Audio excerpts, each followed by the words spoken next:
Nosaltres ara ens anem fins a llançar cap al nord de Catalunya perquè allà tenim el Fredrik, exconcursant d'Eufòria, que ha tancat una cala d'aquesta població per presentar la sardana que ha compost. Georgina, bon dia. Doncs sí, de fet no em podia imaginar un millor lloc on passar un dimecres al matí, però abans de veure una mica tot el que està passant aquí al meu darrere, vull que veieu, Helena, abans hem dit 2 hores i quart de cotxe, però mireu per on hem hagut de baixar per accedir a aquesta cala bramant que avui en Fredrik i tot el seu equip, Fredrik, heu tancat expressament per engegar aquest projecte, per engegar aquest videoclip que comença, podríem dir, avui mateix ja. Avui estem gravant la sardana dels nens i a la tarda gravem la sardana de la gent adulta a la plaça de la Vila, així que ens fa moltíssima il·lusió. Escolta'm, què esteu fent aquí? De què va tot això?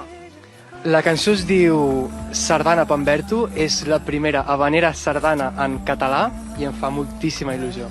Clar, aquí hi ha una figura clau en tot això. Jo n'he fet un avançament al sumari, però qui és en Berto? Explica'm. En Berto és un amic del poble que era un grandíssim amant de les sardanes. Durant més de 50 anys va estar ensenyant a ballar sardanes tant a gent de fora com a gent de casa i abans de morir em va demanar que escrivís una sardana algun dia. Sardana habanera, vull dir que és un mix, una mica, no sé com ho hem d'entendre. S'entendrà quan s'escolti, jo crec.